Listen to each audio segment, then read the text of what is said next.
Meu nome é Esther e aos 34 anos, achei que tinha construído a vida perfeita ao lado do meu marido, Marcos. Durante 7 anos, me dediquei a ser a melhor esposa e madrasta para o filho dele, o Joca. Decorei a nossa casa, fui a todos os jogos de futebol e tentei criar a família que todos merecíamos. Então, uma noite, tudo ruiu. Marcos preferiu acreditar nas mentiras cruéis do filho dele a acreditar na verdade que ele conhecia no coração. 3 semanas depois, quando ele ligou para saber se eu tinha refletido sobre minhas ações, ele esperava um pedido de desculpas. Em vez disso, o que ele recebeu foi a papelada do divórcio. Antes de contar como passei de uma esposa apaixonada a alguém que pediu o divórcio em apenas 3 semanas, deixe-me dizer que Marcos e eu nos conhecemos em uma conferência de marketing em São Paulo, há 6 anos. Eu estava apresentando um painel sobre estratégia digital, e ele estava na plateia, fazendo as perguntas mais inteligentes. Havia algo magnético em sua confiança, e na forma como seus olhos se fechavam quando ele sorria. Depois da minha apresentação, ele veio falar comigo, me deu um cartão de visitas e me elogiou sobre minha abordagem de marketing. Isso se transformou em um café, depois em um jantar e, por fim, em um romance vertiginoso que me tirou o chão. Marcos era divorciado e tinha um filho pré-adolescente, o Joca, que tinha 11 anos quando nos conhecemos. Eu sabia que namorar um pai solteiro significava aceitar o filho dele como parte do pacote, e eu estava sinceramente empolgada com a possibilidade de ser uma influência positiva na vida do Joca. No início, Marcos foi cauteloso sobre me apresentar a ele, querendo ter certeza de que o filho se sentiria confortável com a ideia de ter o pai em um novo relacionamento. Nosso primeiro encontro foi em uma pizzaria descontraída que o Joca adorava. Lembro-me de estar tão nervosa que troquei de roupa 3 vezes antes de me decidir por uma calça jeans e um suéter azul simples que Marcos me disse que realçava a cor dos meus olhos. O Joca ficou calado naquele primeiro encontro, respondendo a maioria das minhas perguntas com monossílabos e lançando olhares para o pai em busca de segurança. Após 6 meses de namoro, Marcos me pediu em casamento durante uma viagem de fim de semana para Ilhabela. Nós nos casamos em uma linda cerimônia com 100 convidados, incluindo o Joca, que foi nosso padrinho.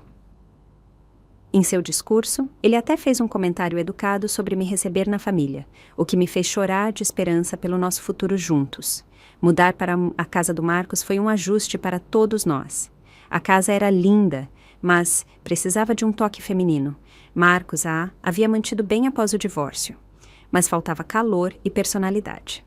Com a permissão entusiasmada dele, redecoremos a maioria dos cômodos, criando espaços que pareciam um lar para nós 3.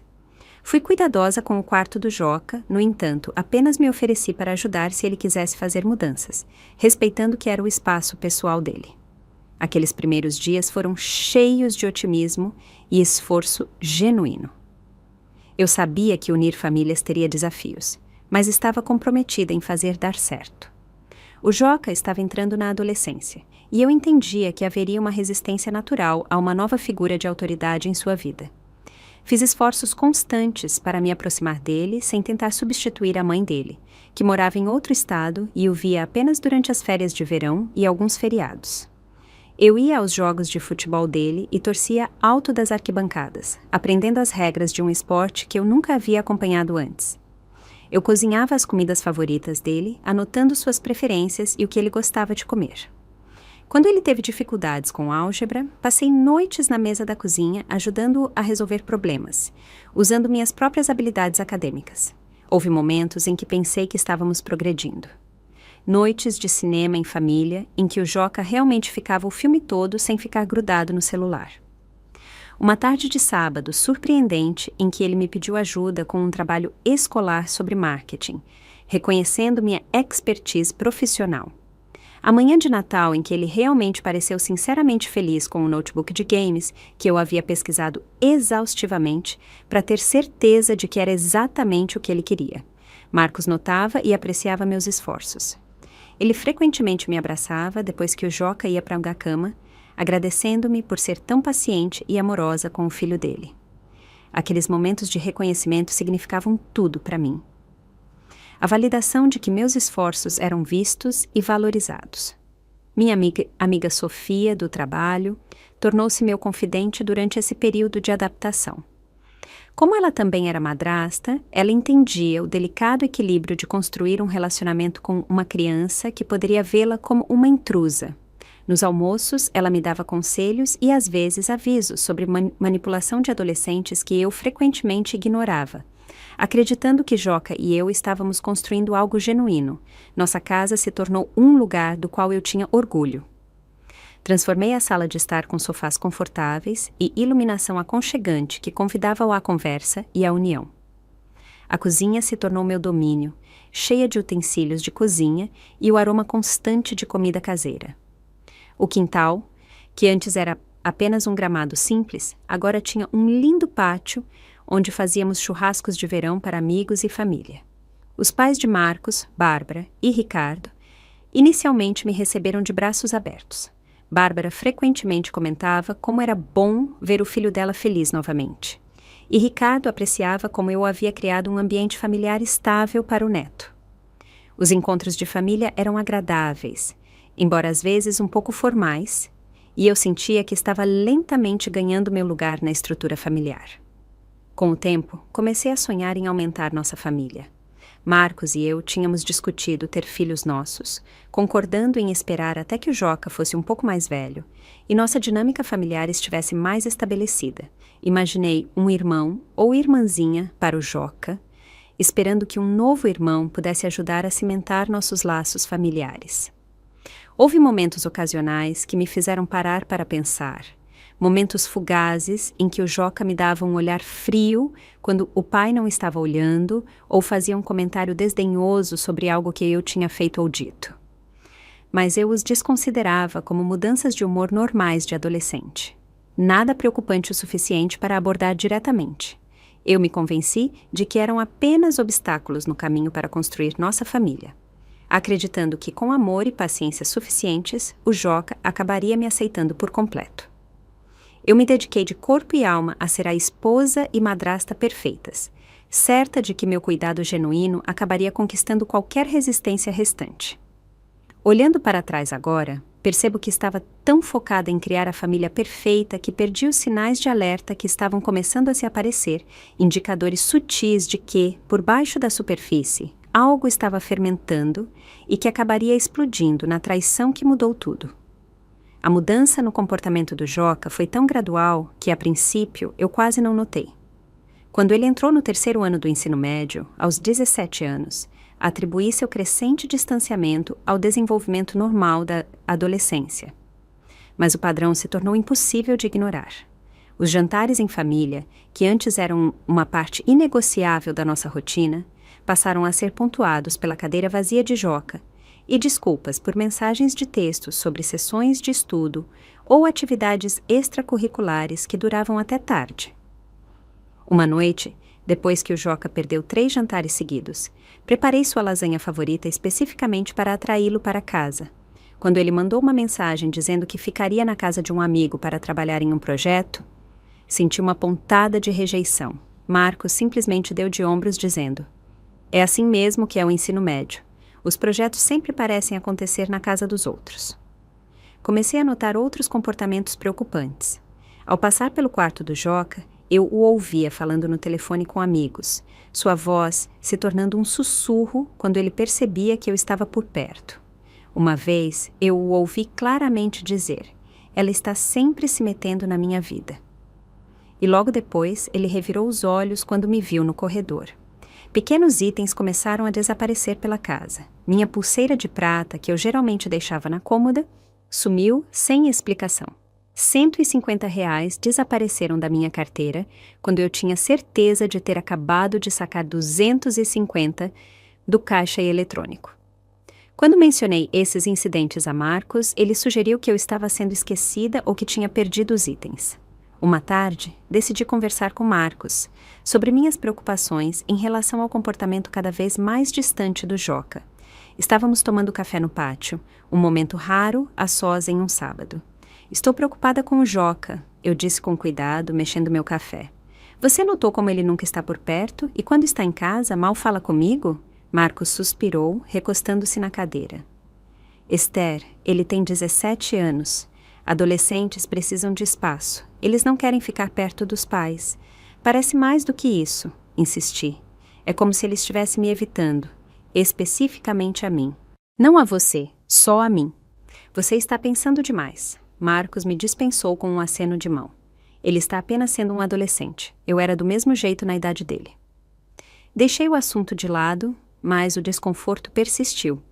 Um zumbido constante no fundo de nossas vidas diárias. As notas do Joca começaram a cair nessa época também. Quando uma notificação do portal da escola chegou sobre sua nota baixa em química, tentei me aproximar dele com uma oferta de ajuda. Encontrei-o em seu quarto jogando videogame, com fones de ouvido, completamente absorvido em seu mundo virtual. Joca! Eu disse depois de bater e receber um reconhecimento relutante para entrar. Vi sua nota de química. Eu era muito boa em ciências na escola. Quer ajuda para estudar para a próxima prova? Ele arrancou os fones de ouvido, sua expressão imediatamente hostil. Você checou minhas notas pelas minhas costas? Eu não chequei pelas suas costas. Expliquei calmamente. Seu pai e eu recebemos as notificações da escola automaticamente. Achei que poderia ajudar. Eu não preciso da sua ajuda. Ele retrucou, sua voz subindo. E eu definitivamente não preciso de você me espionando e contando tudo para o meu pai. Joca, não é isso que estou fazendo. Eu me preocupo com o seu sucesso e... Você não é minha mãe, ele me interrompeu, com o rosto vermelho de raiva. Pare de tentar agir como se fosse. A explosão me deixou atordoada e magoada. Saí do quarto dele, segurando as lágrimas, me perguntando de onde vinha tanto ódio. Quando contei a Marcos sobre a interação, ele novamente minimizou. Ele está sob muita pressão com a inscrição para a faculdade. Marcos explicou. Ele não quis dizer isso de forma pessoal, mas eu senti que havia sido intensamente pessoal. Uma rejeição deliberada do meu papel em sua vida depois de anos tentando construir um relacionamento. A situação piorou quando acidentalmente descobri mensagens de texto impróprias no celular do Joca. Ele o tinha deixado no balcão da cozinha enquanto ia tomar banho e ele não parava de vibrar com notificações. Não pretendendo bisbilhotar, mas preocupada com os alertas constantes, dei uma olhada na tela e vi mensagens de alguém chamado Thales, discutindo uma festa onde planejavam levar cerveja e maconha. Essa descoberta me deixou em uma posição difícil. Eu sabia que Marcos precisava saber sobre o comportamento potencialmente perigoso do filho. Mas também sabia que abordar isso da maneira errada poderia danificar ainda mais meu já frágil relacionamento com o Joca. Depois de pensar cuidadosamente, decidi conversar com Marcos sobre implementar mais estrutura e disciplina na vida do Joca, sem mencionar especificamente as mensagens. Eu não queria trair a privacidade do Joca completamente, esperando que limites gerais pudessem resolver os comportamentos preocupantes. Essa conversa não saiu como planejado. Marcos ficou imediatamente na defensiva quando sugeri que o Joca poderia se beneficiar de mais estrutura. Você está dizendo que não estou criando meu filho direito? Ele perguntou, seu tom cortante. De jeito nenhum, eu recuei, surpresa com a reação dele. Só acho que os adolescentes às vezes precisam de limites claros, especialmente quando estão fazendo escolhas que podem afetar o futuro deles. Que escolhas exatamente você está se referindo? Marcos insistiu. Apenas coisas típicas de adolescentes. Eu disse vagamente, não querendo revelar o que tinha visto no celular sem ter certeza de como Marcos reagiria. Eu criei o Joca por 17 anos. Marcos disse friamente. Acho que sei o que ele precisa melhor do que alguém que esteve na vida dele por apenas uma fração desse tempo. A conversa terminou com tensão pairando no ar, e quando me virei para sair da sala, vi o Joca parado no corredor com um sorriso satisfeito no rosto, antes que ele rapidamente mudasse sua expressão para uma neutra. Foi breve, mas inconfundível, e um arrepio percorreu minha espinha quando percebi que ele estava ouvindo, e ficou satisfeito com a discórdia que tinha testemunhado. Nessa época, Joca começou a namorar uma garota chamada Bruna, que parecia instantaneamente não gostar de mim, apesar de nossas interações mínimas. Quando ela vinha para o jantar, ela falava calorosamente com Marcos, mas me dava respostas educadas e curtas. Eu a ouvi uma vez dizendo ao Joca, não sei como você aguenta ter ela por perto o tempo todo, quando ela pensou que eu estava fora do alcance da audição. Meu desconforto em minha própria casa cresceu constantemente. Comecei a me sentir como uma intrusa em vez de uma membro da família, andando em ovos para evitar provocar a hostilidade do Joca ou causar outra discussão com Marcos. O lar que eu havia decorado com tanto amor não parecia mais meu santuário, mas um campo de batalha onde eu estava cada vez mais em desvantagem. No entanto, apesar da crescente tensão, continuei a acreditar que isso era apenas uma fase difícil que acabaríamos superando. Eu havia investido muito do meu coração e tempo nesta família para desistir no primeiro desafio real. Então, eu persisti, mantendo a esperança de que, com paciência e amor suficientes, as coisas melhorariam. Eu não fazia ideia de que o pior ainda estava por vir e que meu lugar nessa família era muito mais precário do que eu jamais havia imaginado. Meu 34º aniversário deveria ter sido uma celebração cercada pela família. Eu havia reservado uma mesa em um restaurante italiano de alta classe com semanas de antecedência, empolgada por passar um tempo de qualidade com Marcos e o Joca. Na manhã do meu aniversário, desci as escadas e encontrei Marcos preparando meu café da manhã favorito, rabanada com frutas vermelhas frescas e um lindo buquê de lírios na mesa. "Feliz aniversário, meu amor", ele disse, me beijando ternamente. "Tenho reservas para hoje à noite às 7. "Cadê o Joca?", perguntei, notando a ausência dele. A expressão de Marcos mudou ligeiramente. Ele mandou uma mensagem dizendo que esqueceu de um grupo de estudo para uma prova importante amanhã. Ele sente muito por não poder tomar café da manhã. Engoli minha decepção, mas perguntei. "Ele vai ao jantar, certo?" Eu fiz as reservas há 3 semanas. Marcos hesitou, colocando o prato de rabanada na minha frente. "Na verdade, é sobre isso que precisamos conversar. O Joca mencionou ontem à noite que o amigo dele, o Thales, vai ter umas pessoas em casa para trabalhar no projeto de conclusão de curso. É uma grande parte da nota deles. E no meu aniversário?" Eu o interrompi, incapaz de esconder minha mágoa. Ele sabia sobre este jantar. Conversamos sobre isso no fim de semana passado. "Eu sei, e ele se sente péssimo", Marcos disse. Embora eu duvidasse que o Joca sentisse algo assim, ele continuou. "Mas este projeto é muito importante para a inscrição na faculdade dele. Então, você está deixando ele faltar ao meu jantar de aniversário por um projeto que ele supostamente acabou de descobrir?" Perguntei. E meu apetite desapareceu. "Esther, tente entender. O último ano é crucial para o futuro dele. Não posso forçá-lo a perder algo que afeta as notas dele." Naquele momento me senti invisível, meu dia especial facilmente descartado, pelo que era provavelmente outra mentira do Joca. Mas engoli a mágoa, assentindo silenciosamente, enquanto Marcos se desculpava novamente e prometia compensar. Naquela noite, no restaurante, a cadeira vazia do outro lado da mesa parecia zombar da minha crença ingênua de que éramos realmente uma família. Marcos tentou compensar sendo extra-atencioso, mas a mensagem era clara.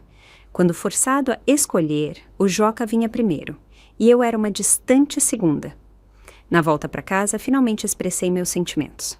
"Marcos, sinto-me uma estranha na minha própria família. O dia de hoje deixou isso dolorosamente claro." "Isso não é justo", ele se defendeu. "Foi apenas um momento infeliz com o projeto dele." "Não é só hoje", eu disse, minha voz tremendo. "É um padrão. O Joca consistentemente me exclui, e você consistentemente permite."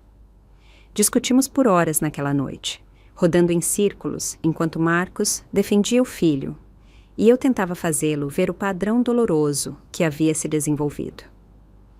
Acabamos nos reconciliando com desculpas exaustas, mas algo fundamental havia mudado.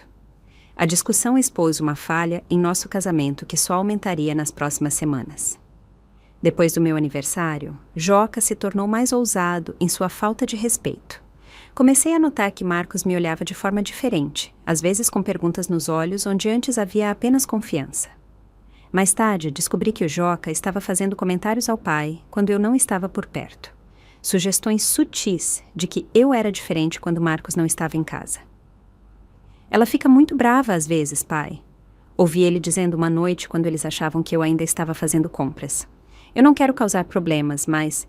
Ele parou de falar quando entrei em casa, trocando um olhar com Marcos que fez meu estômago se apertar de ansiedade. Os incidentes se multiplicaram, Meu notebook, um modelo caro que eu precisava para apresentações de trabalho, foi encontrado com danos causados pela água uma tarde.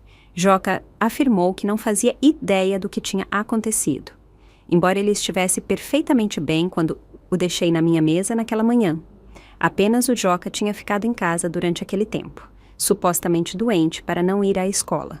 Após o incidente do notebook, Marcos começou a me questionar com mais frequência sobre minhas interações com o Joca. Ele disse que você gritou com ele ontem sobre a roupa suja. Ele disse uma noite, seu tom casual, mas seus olhos vigilantes. Isso nunca aconteceu, eu disse, chocada com a mentira descarada. Eu estive em reuniões o dia todo ontem. Mal ouvi. Marcos assentiu, mas eu podia perceber que ele não estava totalmente convencido. Ele parecia muito chateado com isso. Marcos, estou te dizendo que isso absolutamente não aconteceu. O Joca está mentindo para você. A expressão dele endureceu. Essa é uma acusação séria, Esther. Por que meu filho mentiria sobre algo assim? Eu não tinha uma resposta que não parecesse um ataque ao Joca. Então, me afastei da conversa, um nó de pavor se formando no meu estômago. Nossa casa se tornou um lugar de tensão e acusações não ditas. Comecei a me sentir desconfortável, até mesmo para fazer tarefas de rotina, como lavar roupa ou limpar, com medo de que o Joca distorcesse minhas ações em algo malicioso para relatar ao pai. As paredes pareciam se fechar enquanto meu espaço seguro se transformava em território hostil. Minha amiga Sofia notou a mudança em mim durante nossos almoços. Você parece exausta, ela disse um dia, sua preocupação evidente. Está tudo bem em casa? Desabei e contei tudo a ela. O comportamento crescente do Joca, a crescente suspeita de Marcos, meu aumento de isolamento dentro da minha própria família. Sofia ouviu, sua expressão séria. Esther, isso soa como uma alienação deliberada, ela disse por fim. O Joca está sistematicamente virando seu marido contra você, e Marcos está permitindo isso. Você precisa de ajuda profissional. Talvez terapia familiar. Animada pelo apoio de Sofia, sugeri cautelosamente a Marcos a terapia naquela noite. Acho que todos nós poderíamos nos beneficiar de conversar com alguém. Há problemas de comunicação nos afetando a todos. A reação de Marcos foi rápida e defensiva. Não precisamos de um estranho, nos dizendo como ser uma família. Isso é apenas uma fase difícil. Marcos, é mais do que uma fase difícil, insisti. Sinto que estou sendo expulsa da minha própria casa. Agora você está sendo dramática, ele disse desdenhosamente. Joca está apenas passando por coisas típicas de adolescente, e você está levando para o lado pessoal. A rejeição da terapia pareceu mais uma porta se fechando. Outro caminho potencial para a resolução bloqueado. As coisas tomaram um rumo ainda mais sombrio quando descobri que meus documentos pessoais haviam sido mexidos em nosso escritório. Meu passaporte havia sido movido e os extratos financeiros estavam fora de ordem. Quando verifiquei minha conta bancária pessoal, descobri que R$ 200 haviam sumido de um depósito recente. Apenas Marcos tinha acesso a essa conta além de mim, pois havíamos configurado acesso de emergência às contas pessoais um do outro no início do nosso casamento. Quando procurei Marcos sobre o dinheiro desaparecido, sua confusão parecia genuína, mas ele não ofereceu nenhuma explicação. Talvez você tenha transferido e se esqueceu, ele sugeriu. Você tem estado sob muito estresse ultimamente. A manipulação psicológica estava se tornando uma constante, me fazendo questionar minha própria memória e percepções. Eu estava realmente apenas esquecendo coisas? Eu estava exagerando em relação ao comportamento normal de adolescente? As perguntas me atormentavam, corroendo minha confiança e senso de realidade. Nessa época, notei que os pais de Marcos, Bárbara e Ricardo se tornaram visivelmente mais frios comigo durante as visitas deles. Bárbara, que antes me incluía calorosamente nas discussões familiares, agora direcionava a maior parte da conversa para Marcos e Joca, me tratando quase como uma conhecida em vez de família. Depois que eles saíram após o jantar de domingo, perguntei a Marcos se ele tinha notado a mudança. Ele deu de ombros. Eles estão apenas preocupados com o Joca. Ele lhes disse que você tem sido particularmente dura com ele ultimamente. O quê? Eu exclamei. Isso é completamente falso. O que exatamente ele lhes disse? apenas que você o critica constantemente e o faz se sentir indesejado em sua própria casa, Marcos disse, como se estivesse repetindo algo que tinha ouvido várias vezes. Eles são os avós dele, Esther. Eles são naturalmente protetores. A percepção de que Joca estava espalhando mentiras sobre mim para além da nossa casa me atingiu como um golpe físico.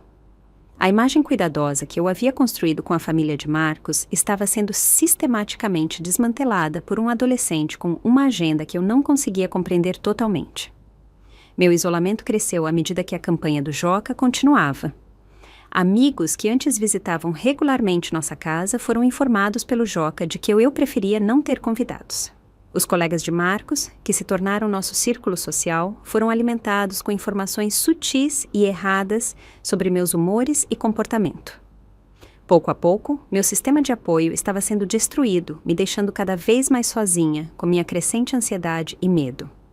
O que eu não percebia naquela época era que todos esses incidentes eram apenas a preparação para um ponto de ruptura catastrófico, uma campanha cuidadosamente orquestrada levando a uma explosão que destruiria a vida que eu havia construído com tanto cuidado, e eu estava caminhando diretamente para a armadilha, completamente despreparada para a traição que esperava logo na esquina.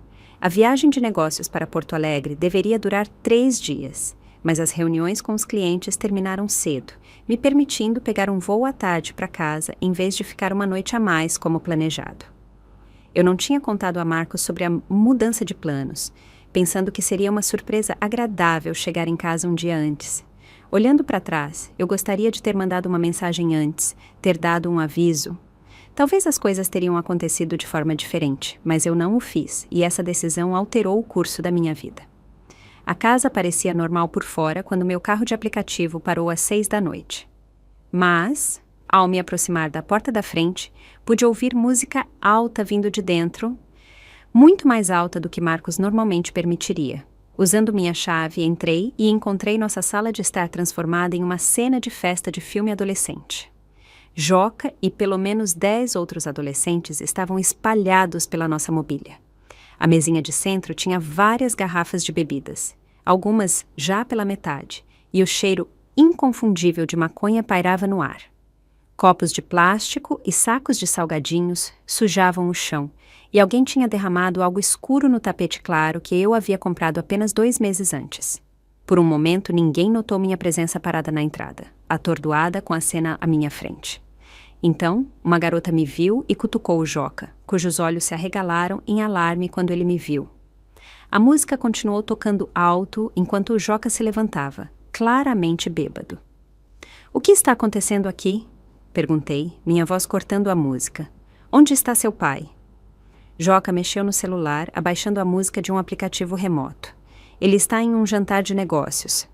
Ele disse com a fala um pouco arrastada. "Ele não vai voltar para casa até tarde." Eu examinei a cena novamente, notando as várias substâncias e a bebida claramente de menores acontecendo na minha casa. Respirando fundo, falei com a maior calma e autoridade que pude reunir. "Todos que não moram aqui precisam sair agora mesmo." Eu disse firmemente. "A festa acabou." Houve gemidos de protesto, mas quando fui até o aparelho de som e o desliguei completamente, os adolescentes começaram a pegar suas coisas. Assim que o último adolescente saiu, me virei para o Joca. "O que você estava pensando? Havia álcool e drogas na nossa casa com menores de idade. Você entende o quão sério isso é? Não é nada demais," ele murmurou, balançando ligeiramente sobre os pés. "Todo mundo faz isso. É absolutamente sério," eu rebati, indo pegar as garrafas de bebida. "Isso é ilegal, Joca. Você e seus amigos podem se meter em sérios problemas, sem falar nos danos à nossa casa." "Apenas deixe isso," ele retrucou de repente hostil. "Eu limpo tudo antes que o pai chegue. Ele não precisa saber disso." "Não vou mentir para seu pai," eu disse, continuando a juntar as evidências da festa. "Ele precisa saber o que aconteceu." Foi então que a postura do Joca mudou completamente. O adolescente deprimido desapareceu, substituído por alguém calculista e frio. Ele pegou o celular e se virou, sua voz baixa e urgente enquanto fazia uma ligação. "Pai!" ouvi ele dizer, sua voz de repente chorosa e assustada. Você precisa voltar para casa agora mesmo. A Esther está pirando. Ela me bateu, pai. Eu não sei o que fazer. Congelei, a garrafa na minha mão quase escorregando para o chão. Joca! Eu exclamei. Isso é uma mentira completa. Ele me ignorou, continuando sua atuação para Marcos. Estou com medo. Por favor, volte para casa. Ele implorou antes de desligar. Por que você diria isso? Eu exigi, meu coração batendo forte com a percepção do que ele tinha acabado de fazer. Seu pai vai acreditar que eu te agredi. Isso nunca aconteceu. Os olhos do Joca encontraram os meus, e a frieza que vi ali me arrepiou até os ossos. Pela primeira vez, vislumbrei a malícia deliberada por trás de suas ações nos últimos meses. Isso não era rebeldia do adolescente ou dificuldades de adaptação. Isso era uma destruição calculada. É a sua palavra contra a minha, ele disse com um encolher de ombros. E o pai sempre acredita em mim. Tentei ligar para Marcos imediatamente, mas minhas chamadas foram direto para a caixa postal. As mensagens de texto não foram lidas enquanto eu tentava freneticamente explicar o que realmente tinha acontecido antes que ele chegasse em casa. Os 20 minutos que Marcos levou para voltar para casa foram os mais longos da minha vida, enquanto eu via o Joca metodicamente criando uma narrativa que me destruiria. Ele bagunçou o cabelo, amassou a roupa e foi ao banheiro, voltando com água espirrada no rosto para simular lágrimas. Mais perturbador ainda, ele pressionou o braço repetidamente contra a borda do balcão, criando uma marca vermelha que provavelmente viraria um hematoma, fabricando evidências físicas para sua falsa acusação. Quando Marcos entrou pela porta, seu rosto era uma máscara de fúria e preocupação. Ele foi direto para o Joca, que começou uma atuação digna de um prêmio. Ela simplesmente surtou, pai. Joca soluçou, mostrando o hematoma que estava se formando em seu braço. Eu estava com alguns amigos em casa e ela começou a gritar e a jogar coisas. Quando tentei acalmá-la, ela me agarrou e me empurrou contra a parede. Não foi isso que aconteceu, eu interjeitei, minha voz tremendo de incredulidade. Marcos, ele fez uma festa com álcool e drogas. Eu mandei os amigos dele para casa e estava limpando quando ele ligou para você com essa mentira ultrajante. Marcos olhou para as evidências restantes da festa, depois de volta para o filho. É verdade isso? Você tinha bebida aqui? Por um momento pensei que a razão poderia prevalecer, mas o Joca tinha sua história pronta. Eram apenas algumas latas de cerveja que alguém trouxe sem me avisar. Ele disse, sua voz convincentemente arrependida. Eu estava prestes a pedir para eles irem embora, quando a minha Esther chegou em casa mais cedo e simplesmente explodiu. Ela sempre me odiou, pai. Estava apenas esperando por uma desculpa. Isso não é verdade, eu disse desesperadamente. Marcos, você me conhece, você sabe que eu nunca machucaria o Joca. Por favor, você tem que acreditar em mim. Marcos olhou para nós dois, sua expressão atormentada. Então seus olhos se fixaram na marca vermelha no braço do Joca e vi sua decisão se formar antes que ele a dissesse. Arrume uma mala, Esther. Ele disse calmamente, sua voz fria como gelo. Eu quero você fora desta casa hoje à noite. As palavras me atingiram como um golpe físico. Marcos, por favor, eu implorei. Isso é tudo uma mentira. O Joca está te manipulando. Eu vi o hematoma com meus próprios olhos. Marcos disse, sua voz subindo. Meu filho está aterrorizado com você agora. Eu preciso que você saia até que a gente descubra isso. Para onde eu devo ir? Perguntei, as lágrimas finalmente rompendo meu choque. Ligue para uma amiga, pegue um hotel. Eu não me importo agora, ele disse friamente. Só preciso que você saia desta casa e fique longe do meu filho. Marcos, esta é minha casa também. Protestei fracamente. Esta era minha casa antes de você se mudar. Ele me lembrou duramente. E eu nunca pensei que você machucaria meu filho. Acho que nós dois estávamos errados sobre algumas coisas. Olhei para o Joca, que estava ligeiramente atrás do pai, e capturei o lampejo de triunfo em seus olhos antes que ele rapidamente retomasse sua pose de vítima. Naquele momento, Percebi o quão completamente eu havia sido superada por um adolescente de 17 anos que havia orquestrado minha remoção de sua vida com uma precisão assustadora. Sem escolha e sem ter para onde ir, subi para arrumar uma mala, minhas mãos tremendo tanto que mal conseguia fechar o zíper. Entre lágrimas, liguei para Sofia, que imediatamente ofereceu o quarto de hóspedes sem questionar. Descer as escadas com a minha bagagem foi um dos momentos mais humilhantes da minha vida. Marcos estava de braços cruzados, me observando em silêncio enquanto eu pegava minha bolsa e o carregador do celular do balcão da cozinha. Eu nunca pensei que você escolheria acreditar em uma mentira tão óbvia. Eu disse, calmamente, encontrando os olhos dele uma última vez. 7 anos juntos, e é só isso que precisa para esquecer quem eu realmente sou. Eu sei o que vi, Marcos disse firmemente. O hematoma não mente. Não, mas seu filho mente. Eu respondi, minha voz falhando. E um dia você vai perceber isso, mas será tarde demais. Ao sair pela porta, olhei para trás e vi o Joca parado no corredor, um pequeno sorriso satisfeito em seus lábios quando o pai não estava olhando. Essa expressão confirmou tudo o que eu precisava saber sobre sua campanha deliberada para me remover de suas vidas. A caminho do apartamento de Sofia, liguei para Marcos repetidamente, mas minhas chamadas continuaram indo para a caixa postal. Enviei mensagem após mensagem explicando o que realmente tinha acontecido, implorando-lhe para olhar para as evidências ao redor dele, para questionar por que o Joca ligaria para ele em vez da polícia se tivesse sido realmente agredido, para se lembrar de quem eu era e dos nossos anos juntos. Todas ficaram sem resposta enquanto a noite se estendia. Quando cheguei na casa de Sofia, ela deu uma olhada no meu rosto manchado de lágrimas e me deu um abraço apertado. O que quer que tenha acontecido, vamos resolver isso, ela prometeu enquanto eu desabava em soluços em seus braços. Naquela noite, enquanto eu estava deitada na cama de hóspedes de Sofia, olhando para o teto, senti como se meu mundo inteiro tivesse sido arrancado em um instante. O lar que eu havia criado, o homem que eu amava, a vida que eu havia construído, tudo se foi por causa das mentiras de um adolescente e de um marido que escolheu acreditar no pior sobre mim sem um momento de hesitação. Na manhã seguinte, quando os pais de Marcos chegaram à casa para apoiar o filho e o neto durante este momento difícil, a vitória do Joca estava completa.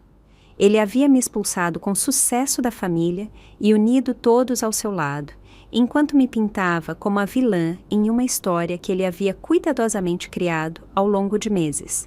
O que nenhum deles percebeu foi que, ao me expulsarem, eles me libertaram da teia de manipulação em que eu estava presa. E nas próximas semanas, essa liberdade me daria a clareza e a força para revidar de maneiras que nenhum deles poderia ter previsto. Na primeira noite no apartamento de Sofia, mal dormi, alternando entre lágrimas, raiva e descrença. Na manhã seguinte, no entanto, algo havia mudado dentro de mim. O choque inicial estava dando lugar a uma determinação crescente que só se tornaria mais forte nos dias seguintes. Você precisa de aconselhamento jurídico, Sofia disse enquanto tomávamos café, me vendo verificar o celular em busca de mensagens de Marcos que ainda não haviam chegado. Isso está além de um simples mal-entendido. Ele te expulsou da sua casa com base em uma mentira. Eu assenti lentamente, a realidade da minha situação vindo à tona de forma mais clara. Você está certa. Preciso me proteger. Naquela tarde, Sofia me conectou com a prima dela, a Patrícia Vasconcelos, uma das melhores advogadas de divórcio da cidade. Eu havia hesitado inicialmente com a palavra divórcio, ainda na esperança de que Marcos recuperasse a razão. Mas a avaliação franca de Patrícia durante nossa primeira consulta mudou minha perspectiva completamente. Com base no que você me contou, seu marido mostrou onde está a lealdade dele, ela disse, seus olhos afiados me avaliando do outro lado de sua mesa. A questão agora não é se você pode salvar este casamento, mas como você pode se proteger daqui para frente. Sob a orientação de Patrícia, comecei a documentar tudo meticulosamente. Criei uma linha do tempo detalhada dos comportamentos crescentes do Joca nos últimos meses, anotando cada incidente em que itens desapareceram, quando as discussões surgiram e quando Marcos tomou o lado do filho sem investigar. Patrícia também me aconselhou a fazer uma revisão completa da nossa situação financeira. Homens que tomam decisões de forma tão impulsiva frequentemente fazem movimentos financeiros tão impensadamente. Ela alertou. Ela estava certa. Quando acessei nosso banco online, descobri que Marcos já havia transferido R$ 15.000 da nossa conta poupança conjunta para a sua conta pessoal na mesma manhã em que ele me expulsou. A traição doeu, mas também endureceu minha determinação. Com a ajuda de Patrícia, comecei a reunir evidências sistematicamente. Procurei nossos vizinhos, a família Oliveira, que tinham câmeras de segurança que capturavam parcialmente nosso jardim da frente e a entrada de carros. Eles forneceram imagens mostrando os amigos do Joca saindo de nossa casa naquela noite, claramente bêbados, mas não mostrando sinais do caos que o Joca havia descrito. Mais importante, o carimbo de data e hora no vídeo provava que eu não tinha ficado a sós com o Joca tempo suficiente para causar a violenta agressão que ele havia inventado. Patrícia também me ajudou a garantir minha posição financeira, transferindo meus depósitos diretos para uma nova conta e documentando todos os investimentos e propriedades com os quais eu havia contribuído durante o nosso casamento. Eu tinha pago pela reforma da cozinha na nossa casa no ano anterior, usando dinheiro de herança da minha avó. Tinha recibos para cada móvel que eu havia comprado, cada melhoria que eu havia feito na casa de Marcos ao longo dos nossos anos juntos. Através do monitoramento de mídias sociais, descobrimos algo que me deu enjoo, mas fortaleceu meu caso. O Joca havia postado em um grupo privado que um de seus amigos tirou uma captura de tela e me enviou. Finalmente tirei a madrasta da jogada. O pai caiu direitinho. A crueldade casual disso era impressionante, mas também era uma evidência inegável da sua mentira. Enquanto eu estava reconstruindo minha vida e preparando meu caso, Marcos manteve o silêncio. Minhas ligações e mensagens de texto ficaram sem resposta por dias, depois semanas. A única comunicação vinha através de Patrícia, que recebeu um e-mail curto de Marcos, afirmando que eu poderia combinar de pegar mais dos meus pertences enquanto ele e o Joca estivessem fora de casa em uma tarde de sábado. 3 semanas se passaram nesse limbo. Continuei indo trabalhar, explicando minha situação para meu chefe, que me permitiu horários flexíveis para me encontrar com Patrícia e organizar minha vida. O quarto de hóspedes de Sofia se tornou meu lar temporário, sua amizade, um salva-vidas no período mais sombrio da minha vida. Minha irmã, Laura, voou de Curitiba para me apoiar, sua presença, um lembrete de que eu ainda tinha família que acreditava em mim e me apoiava sem questionar. Com Laura e Sofia ao meu lado como protetoras, voltei para casa naquele sábado para pegar mais roupas e itens pessoais. Caminhar pela casa que eu havia tornado linda parecia surreal. Fotos do nosso casamento ainda pendiam nas paredes. Meu livro de receitas ainda alinhava as prateleiras da cozinha. Meu jardim estava visível através das janelas, com as roseiras que eu havia plantado começando a florescer. No entanto, eu agora era uma intrusa ali, tendo um intervalo de 2 horas para pegar minhas posses como um ladrão ao contrário. Laura me encontrou sentada na beira da nossa cama, com uma foto emoldurada de Marcos e eu de nossa viagem de aniversário para Paraty, em minhas mãos.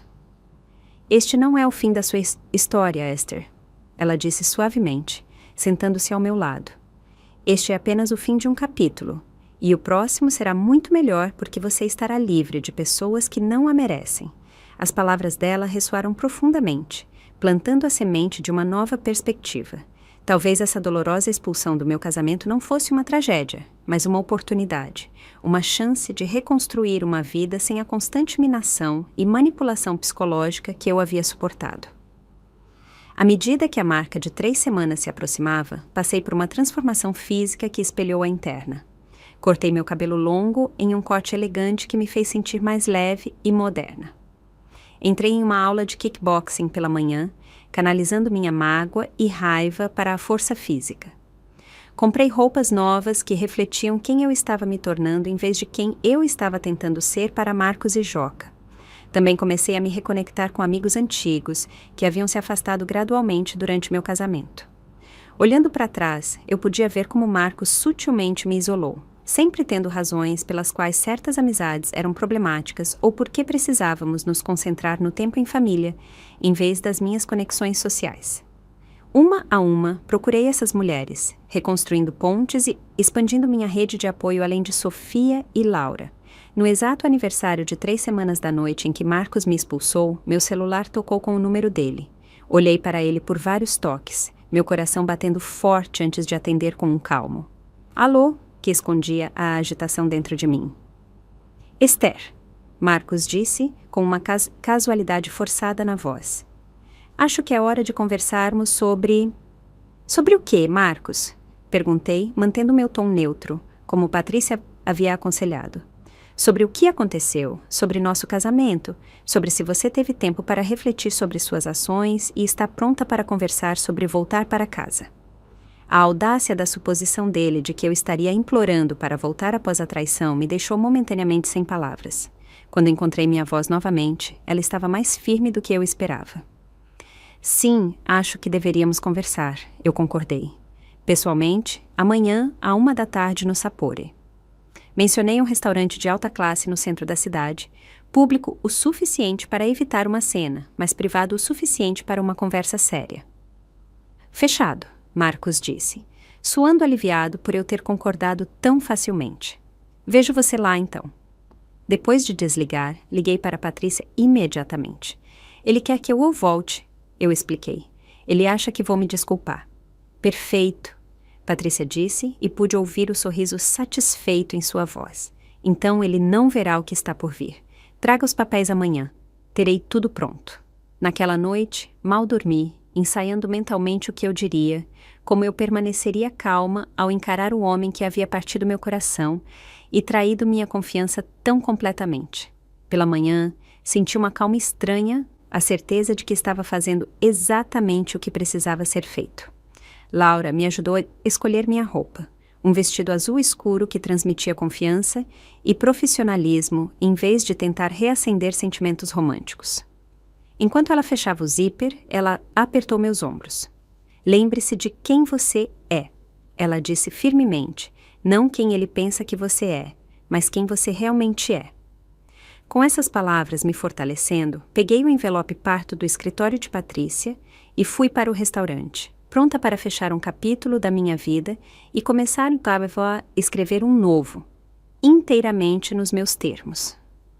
O Sapore estava movimentado com a multidão do almoço quando cheguei 5 minutos antes do nosso encontro. Eu havia escolhido este restaurante deliberadamente, não apenas por seu ambiente público, mas porque era um lugar que eu amava e que Marcos sempre achou pretensioso. Estar ali foi meu primeiro pequeno ato de recuperar minhas preferências após anos de comprometimento. Pedi uma mesa perto do fundo, onde o barulho de outros clientes proporcionaria privacidade para nossa conversa, enquanto ainda era público o suficiente para desencorajar qualquer explosão. A recepcionista me levou a uma mesa de canto parcialmente protegida por uma divisória decorativa, perfeita para meus propósitos. Marcos chegou exatamente a 1h, sempre pontual. Ele me viu e caminhou até a mesa, e tive um momento para observá-lo sem ser notada. Ele parecia cansado, com novas rugas ao redor dos olhos e uma leve curvatura nos ombros que não estava lá 3 semanas atrás. Uma parte mesquinha de mim ficou satisfeita em ver a evidência física de seu estresse. Esther, ele disse, se inclinando como se fosse beijar meu rosto antes de pensar melhor e se sentar desajeitadamente na cadeira à minha frente. Você está diferente. Diferente para o bem. Obrigada, eu respondi friamente, não retribuindo o elogio. Como você tem estado? Tem sido semanas difíceis, ele admitiu, fazendo um sinal para um garçom. Para todos nós. Pedimos bebidas, Marcos um uísque, apesar da hora adiantada. Eu, uma água com gás e limão. Quando o garçom saiu, Marcos se inclinou para a frente, sua expressão séria. Tenho pensado muito, Esther, sobre o que aconteceu, sobre o nosso casamento. Família é importante, e acho que devemos a nós mesmos tentar resolver isso. As palavras dele eram razoáveis. até mesmo conciliadoras, mas revelavam sua fundamental falta de compreensão da nossa situação. Ele ainda via isso como uma separação temporária, um obstáculo no caminho que poderíamos superar com esforço suficiente. Eu também tenho pensado, eu disse, tomando um gole da minha água quando ela chegou, sobre lealdade e confiança, sobre o que faz um casamento funcionar. Marcos assentiu ansiosamente. Exatamente. São tempos desafiadores com um adolescente em casa. Exige paciência e compreensão de todos. Não, Marcos, eu disse firmemente. O que exige é confiança. E você me mostrou exatamente o quanto confia em mim quando escolheu acreditar nas mentiras do Joca sem sequer questioná-las. A expressão dele escureceu um pouco. Esther, eu vi o hematoma com meus próprios olhos. O que você esperava que eu pensasse? Você deveria ter pensado que sua esposa de 7 anos, que nunca mostrou uma tendência violenta na vida, poderia estar dizendo a verdade. Eu respondi, mantendo minha voz firme, apesar da raiva crescendo dentro de mim. Você deveria ter considerado que seu filho de 17 anos, que tem sido cada vez mais hostil comigo há meses, poderia estar mentindo. Essa é uma acusação séria, Marcos disse, repetindo as palavras dele de semanas atrás. Joca é meu filho e... Eu era sua esposa, eu respondi, enfatizando o tempo passado. Era, Marcos? Os olhos dele se arregalaram ligeiramente com minha escolha de palavras. Você está dizendo... Estendi a mão para a minha bolsa e tirei o envelope pardo que Patrícia havia preparado, colocando-o na mesa entre nós. Estou entrando com o divórcio. Por um momento, Marcos apenas olhou para o envelope como se ele pudesse desaparecer se ele olhasse por tempo suficiente. Então, ele deu uma risada curta e incrédula. Você não pode estar falando sério. Isso é uma reação exagerada a um mal-entendido. Um mal-entendido? Repeti incrédula. Você me expulsou da minha casa com base em uma mentira. Você cortou a comunicação por 3 semanas. Você moveu dinheiro da nossa conta conjunta sem discussão. Isso não é um mal-entendido, Marcos. Isso é uma quebra fundamental de confiança. O celular de Marcos vibrou na mesa. O nome do Joca piscou na tela, mas Marcos o ignorou, focando em mim com crescente preocupação. Esther, eu admito que reagi com força naquela noite, mas você tem que entender, vendo o Joca tão chateado assim, deixa eu te mostrar uma coisa. Eu o interrompi, tirando meu celular e abrindo a pasta de evidências que eu havia compilado. Isso é uma filmagem de segurança da casa da família Oliveira, do outro lado da rua. O carimbo de data e hora mostra os amigos do Joca saindo às 6h15 daquela noite. Minha ligação para a Sofia foi às 6h23. Isso dá 8 minutos para eu supostamente agredir o Joca e para ele ligar para você em prantos. Deslizei o celular para Marcos, que assistiu à filmagem com uma carranca profunda. Isso não prova nada, ele disse, mas sua voz não tinha convicção. Que tal isso? Continuei, mostrando a ele a captura de tela da postagem do Joca nas redes sociais. Seu filho se gabando de me tirar da jogada. Isso parece o comportamento de uma vítima ou de alguém que orquestrou toda a situação? O rosto de Marcos ficou pálido enquanto ele lia a postagem. Isso pode ser tirado de contexto, ele disse fracamente. E isso? Tirei depoimentos de 2 dos amigos do Joca que tinham estado na festa, testemunhando que eu simplesmente havia pedido para todos irem embora e não tinha tocado no Joca. Patrícia os havia contatado diretamente, apelando para o senso de certo e errado deles. O celular de Marcos vibrou novamente. Mais insistentemente desta vez. Joca ligava repetidamente. Marcos o silenciou, sua expressão perturbada à medida que as evidências se acumulavam. Por que você está me mostrando tudo isso? Ele perguntou finalmente. Porque eu quero que você saiba exatamente o que jogou fora. Eu disse calmamente. Quero que você entenda que este divórcio não é uma reação emocional, mas uma decisão cuidadosamente pensada com base em suas ações e na manipulação do seu filho. A postura de Marcos mudou, o desespero substituindo sua confiança inicial. Esther, por favor, nós podemos resolver isso. Terapia de casal, terapia familiar, o que for preciso. Agora que eu vejo essas evidências... Agora? Eu o interrompi. Por que não há 3 semanas? Marcos, por que você não pediu por evidências então, quando realmente importava? Por que você automaticamente presumiu o pior sobre mim? Ele não tinha resposta para isso, e nós 2 sabíamos. Os papéis do divórcio descrevem meus termos. Continuei, empurrando o envelope para ele. Documentei cada contribuição financeira que fiz para a nossa casa, cada melhoria, cada móvel que comprei. Patrícia calculou uma divisão justa de bens que leva em conta os anos que passei transformando sua casa em um lar. Marcos olhou para o envelope sem fazer menção de pegá-lo. Você já tem um advogado. Eu tive um advogado no dia seguinte em que você me expulsou. Eu confirmei.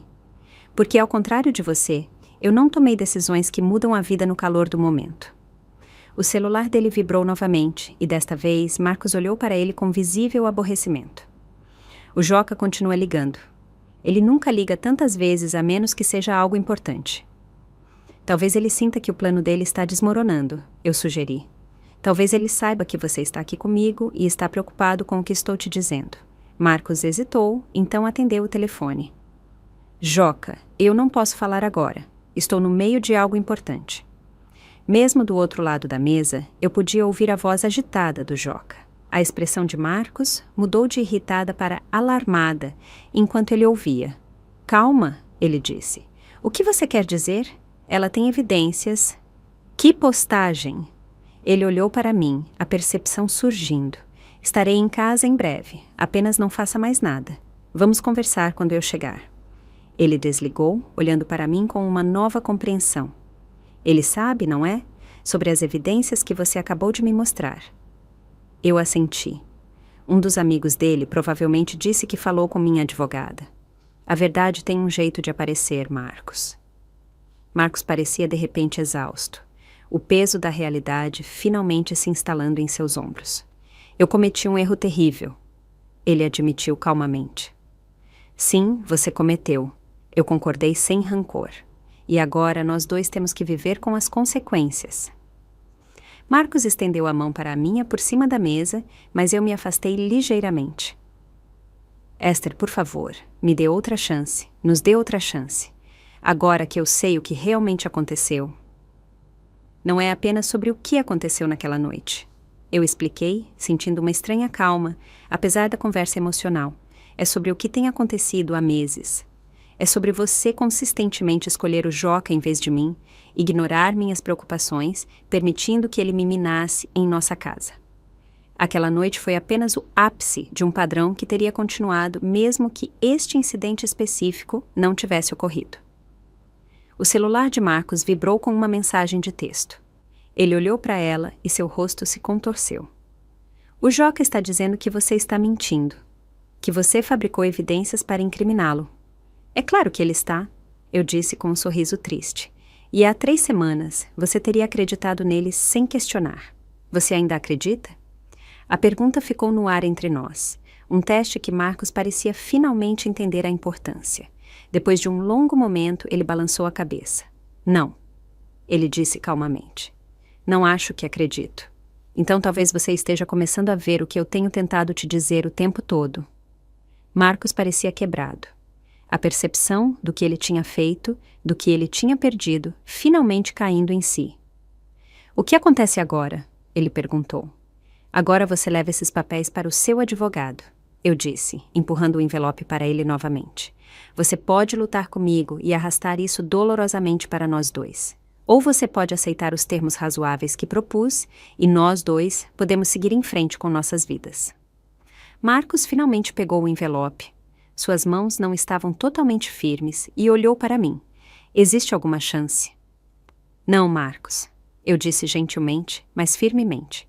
Isso acabou no momento em que você me disse para sair da nossa casa. Algumas coisas não podem ser desfeitas. O celular dele vibrou novamente. Mais mensagens de texto do Joca, crescendo em frenesi. Marcos silenciou o celular completamente, olhando para mim com arrependimento genuíno. Eu preciso ir lidar com isso com ele. Acho que há muita coisa que eu tenho evitado ver.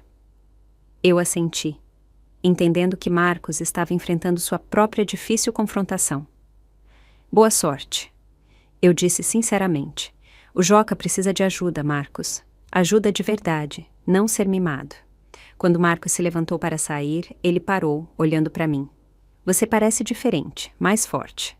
Eu concordei. Acontece que ter sua vida destruída pode ser esclarecedor.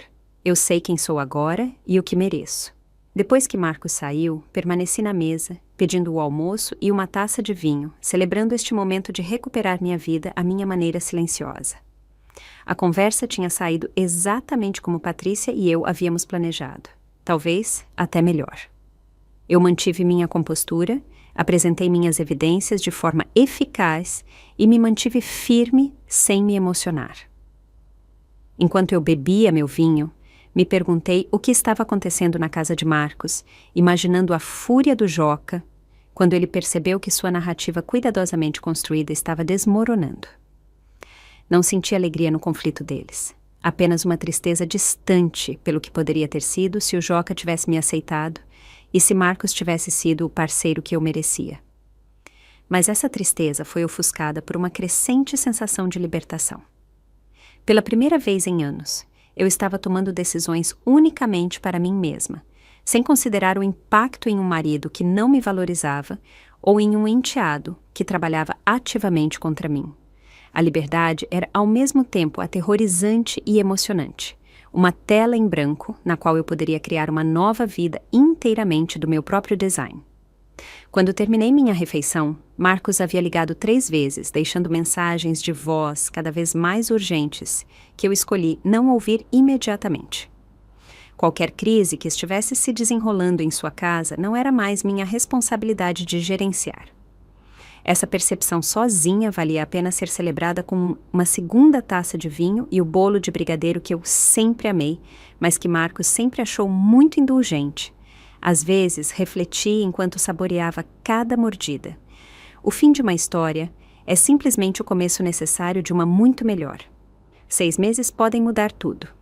Enquanto eu estava na janela do meu novo apartamento, vendo o pôr do sol pintar o horizonte da cidade em tons de rosa e dourado, mal reconhecia a mulher que eu tinha sido quando Marcos me disse para sair da nossa casa. Meu novo lugar era menor do que a casa que compartilhamos, mas era inteiramente meu, decorado exatamente ao meu gosto, sem comprometer as preferências de mais ninguém. A sala de estar tinha a arte abstrata e ousada que Marcos sempre detestou. A cozinha tinha os eletrodomésticos de última geração que eu sempre quis, mas Marcos considerou desnecessários. Cada canto refletia minha personalidade, minhas escolhas, minha vida recuperada. O divórcio foi finalizado 3 meses antes, com surpreendentemente pouco conflito após nossa confrontação inicial. Marcos revisou os termos com seu advogado e concordou com a maioria deles sem discussão. Patrícia ficou surpresa e satisfeita com a cooperação dele, embora nós duas suspeitássemos que vinha mais de culpa do que de generosidade. Ele sabe que errou feio, Patrícia havia dito durante nossa última reunião. E ele sabe que lutar com você só que o faria parecer pior aos olhos de todos, inclusive aos dele. O acordo financeiro foi justo, me permitindo comprar este apartamento e ainda ter economias suficientes para me sentir segura. Recebi metade do valor das melhorias que fiz na casa de Marcos, compensação pelos móveis que deixei para trás e uma parte dos nossos investimentos conjuntos proporcional às minhas contribuições durante o nosso casamento. O que o acordo não poderia compensar era o preço emocional da traição. A humilhação de ser expulsa da minha casa, a dolorosa percepção de que 7 anos de casamento poderiam ser descartados tão facilmente. Essa cura tinha que vir de dentro, um processo mais lento e complexo do que o legal. Marcos ligou repetidamente nos dias seguintes ao nosso encontro no Sapore, deixando mensagens de voz que evoluíram de pedidos desesperados, de reconciliação para reconhecimentos sóbrios de seu fracasso como marido. Ouvi todas elas, mas não respondi a nenhuma, precisando do espaço e do tempo para processar meus sentimentos sem a influência dele. De amigos em comum, eu soube o que havia acontecido quando Marcos voltou para casa naquele dia. O Joca, percebendo que o pai tinha visto as evidências, tinha começado um ataque defensivo que rapidamente se transformou em uma confissão acidental. Em sua raiva, ele revelou demais, confirmando que havia deliberadamente orquestrado minha remoção de sua casa. A revelação forçou Marcos a confrontar anos de comportamento indulgente, de permitir que Joca manipulasse situações a seu favor, de não estabelecer limites apropriados. Foi um despertar doloroso que aparentemente levou a várias discussões intensas, seguidas por um silêncio tenso entre pai e filho. O comportamento do Joca supostamente continuou a piorar nos meses depois que saí. As notas dele caíram ainda mais. Ele foi pego bebendo na escola e acabou sendo suspenso por fazer bullying com outro aluno online. A imagem de filho perfeito que ele havia mantido para o pai se desfez completamente, revelando o adolescente problemático por baixo. No trabalho, meu foco e determinação me renderam uma promoção a diretora sênior de marketing, uma posição que eu talvez nunca tivesse buscado enquanto casada com Marcos. Eu sempre diminuí sutilmente minhas ambições para evitar ofuscá-lo. Outro comprometimento que eu nem havia reconhecido até que não fosse mais necessário. Minha irmã, Laura, vendo o quanto eu havia prosperado por conta própria, decidiu se mudar para ficar mais perto de mim. Ela aceitou um emprego em um hospital local e encontrou um apartamento a apenas 10 minutos do meu. Ter a família por perto depois de anos de relativo isolamento foi um presente que eu não sabia o quão desesperadamente precisava. Sofia permaneceu minha amiga leal, aquela que testemunhou meu momento mais baixo e minha volta mais forte. Estabelecemos uma tradição de brunch de domingo, nos encontrando semanalmente para conversar e nos apoiar através dos desafios da vida. Através dela, expandi meu círculo social, conhecendo novos amigos que me conheciam apenas como eu sou agora, não como a esposa de Marcos ou a madrasta do Joca. A terapia se tornou uma parte essencial da minha jornada de cura. A doutora Elaine Lima me ajudou a reconhecer padrões em que eu havia caído durante meu casamento, as maneiras pelas quais eu gradualmente cedi partes de mim mesma para manter a paz, para ser aceita, para cumprir um papel que nunca foi verdadeiramente valorizado. Através de nossas sessões semanais, eu reconstruí meu senso de identidade, aprendendo a confiar em minhas percepções novamente após anos de ter sido questionada e desconsiderada. A manipulação psicológica deixa cicatrizes profundas. A doutora Lima explicou durante uma sessão particularmente esclarecedora. Quando alguém consistentemente te faz duvidar da sua realidade, isso corrói sua confiança de maneiras que afetam cada aspecto da sua vida. Reconstruir essa confiança leva tempo e esforço consciente. Eu fiz esse esforço todos os dias, desafiando pensamentos negativos quando surgiam, praticando a autocompaixão quando velhas inseguranças reapareciam, celebrando pequenas vitórias na recuperação da minha identidade. Lentamente, a mulher que havia sido sistematicamente minada e, eventualmente descartada, começou a desaparecer, substituída por alguém mais forte, mais sábia e que não estava disposta a aceitar menos do que merecia. 4 meses depois que meu divórcio foi finalizado, encontrei Marcos em uma cafeteria no centro da cidade. O encontro foi inesperado e inicialmente estranho, mas estranhamente sem a carga emocional que eu poderia ter antecipado. Ele parecia diminuído, de alguma forma mais velho e menos seguro de si do que o homem que já foi o centro do meu mundo. Esther, ele disse com surpresa genuína em sua voz. Você está linda. Obrigada. Eu respondi, notando o quão facilmente eu podia agora falar com ele sem meu coração acelerar ou meu estômago dar voltas. Como você está? Vivendo, ele disse com um sorriso cansado. O Joca está em terapia agora. Já era a hora. Eu assenti, não surpresa com essa evolução. Que bom saber para os dois. Precisou de alguns incidentes sérios para chegarmos lá. Marcos admitiu, com uma nova humildade em seu tom. Coisas que eu deveria ter resolvido há anos. Conversamos por mais alguns minutos, a conversa notavelmente civil, dada a nossa história. Enquanto nos preparávamos para nos separar, Marcos hesitou, então falou com honestidade crua. Eu cometi o maior erro da minha vida naquela noite.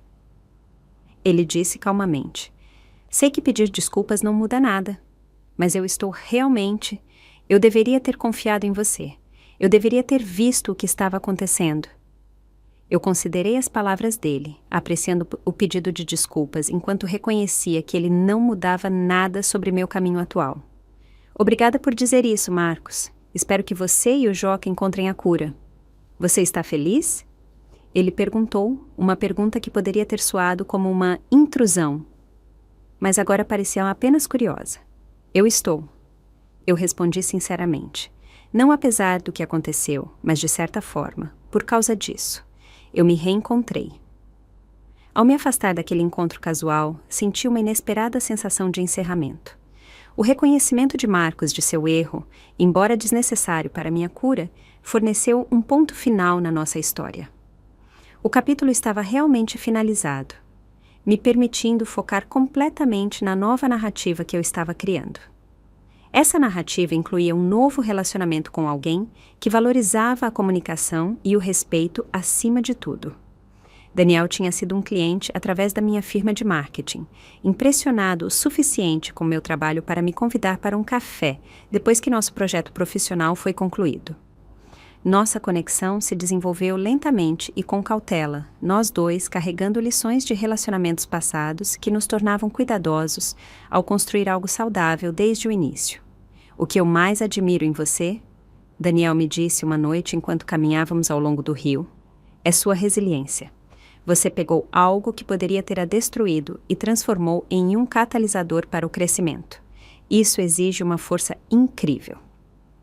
As palavras dele me tocaram profundamente, reconhecendo a jornada em que eu estava de uma forma que poucos outros poderiam. Daniel me via não como uma vítima de traição, mas como uma sobrevivente que havia recuperado sua vida, uma perspectiva que se alinhava perfeitamente com a forma como eu tinha passado a me ver. Quanto ao Joca, ouvi através de conexões em comum que, após sua suspensão da escola e vários outros incidentes, ele finalmente começou a levar a terapia a sério. A fachada de filho perfeito desmoronou completamente, permitindo que ele confrontasse seus próprios demônios, incluindo questões não resolvidas do divórcio dos pais anos antes. De uma maneira estranha, talvez nossa dolorosa implosão familiar tenha sido necessária para que ele finalmente conseguisse a ajuda de que precisava. Não senti satisfação nas lutas do Joca, apenas uma esperança distante de que ele encontraria o caminho para se tornar uma pessoa melhor do que aquela que me expulsou tão calculadamente de sua vida. O perdão era um processo complexo, no qual eu trabalhava, não para o benefício dele, mas para a minha própria paz de espírito. Eu não tinha interesse em reconciliação, mas estava gradualmente liberando a raiva que antes ameaçava me consumir. 6 meses depois de deixar a casa de Marcos com apenas uma mala arrumada às pressas, dei uma festa de inauguração em meu novo apartamento.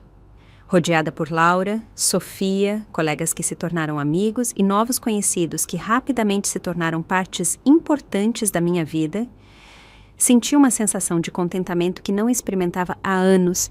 A novos começos, Laura brindou, levantando a taça enquanto todos se reuniam na minha sala de estar, e a minha incrível irmã, que nos mostrou a todos o que significa se levantar das cinzas. Enquanto as taças tilintavam e a conversa fluía ao meu redor, eu refleti sobre o estranho caminho que me levou até ali.